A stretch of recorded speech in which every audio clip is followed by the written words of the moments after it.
Hello everyone, the Samsung Galaxy A17 is one of those phones that came out a little bit of time ago, but it's a brand new phone. So let's go and see how it holds up against one of its predecessors, the Samsung Galaxy A14. Now, number one, the big thing to keep in mind here is that if you want to pick up either one of these particular phones, links will be down in the description below.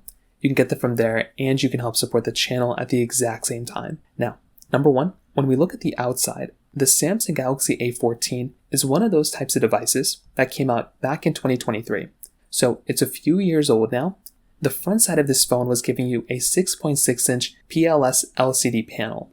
So with a panel like this, with a screen like this, you're actually going to be getting a pretty good type of, it's a decent display for how cheap this phone was a couple years ago, but LCD panels really aren't that great, and they're definitely going to be showing their age. So, it's a big size panel, but just kind of keep that in mind. With the Samsung Galaxy A17, this phone is going to be giving you a 6.7-inch Super AMOLED display. So this one's going to be giving you a little bit of a brighter panel. It's also going to be AMOLED, and it's going to be 90 Hz. That's going to be a significantly better panel. It's going to be giving you less bezel. It's going to be a way more modern panel. That's also not like the best panel of all time, but it's going to be a better type of panel. Both are giving you USB Type-C ports on the bottom. Both are giving you expandable storage. On the back side, they're both giving you plastic backs. So it's not like one has like super nicer back than the other one. Apparently A17 is going to be giving you this like glass fiber back, but they're both giving you very similar type of feeling. They're both lacking wireless charging or anything like that. So the Galaxy A14 pretty much costs around like $110.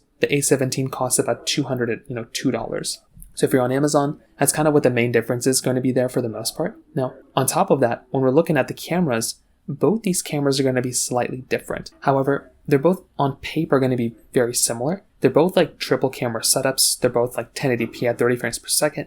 Those are going to be very limited type of cameras in this day and age, right? If you're planning on buying a phone, you definitely need to go through and buy a device that's going to be giving you a significantly better type of experience. And that is basically what's going on here. So from that side, I will probably tell you it's going to be a very limited type of camera. It's really not going to be that great. And I kind of look at these cameras as kind of being a little bit of a more limited type of experience.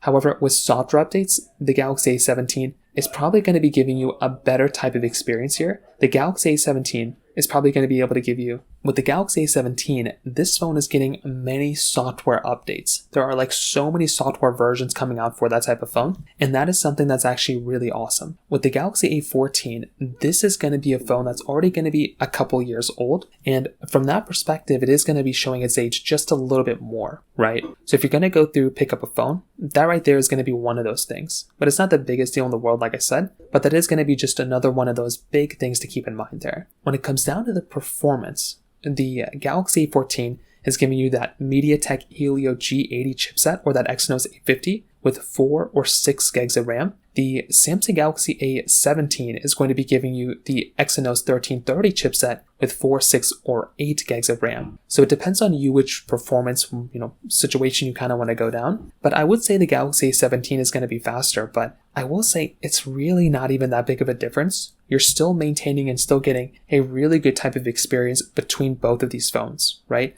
For their price, right? They're not like the best performing phones of all time, but the Galaxy A17 is probably going to be slightly faster. But this is how I'd kind of round off this review. If I'm looking at the Samsung Galaxy A17, I really don't think that this is a good value per dollar, especially the A14. There are phones that cost around the same price as this thing, maybe like within $100 range, that are significantly better phones. A Samsung Galaxy A17 is, a good phone, but the Galaxy S23 is a significantly better phone. Buying something like a Galaxy S23, that is going to be a phone that's going to be, a much better type of experience. And that's the one I'd recommend buying. Even a Galaxy S22, I'd probably recommend buying more than a Galaxy A17. So from that side, that pretty much covers it up there for the most part. If you have any other thoughts or questions, please let me know in the comment section below. Hit the like button, that will mean so much, but definitely hit that subscribe button. More importantly than everything else, I love every single one of you guys. Hopefully I'll catch you guys in the next video. Peace out till then.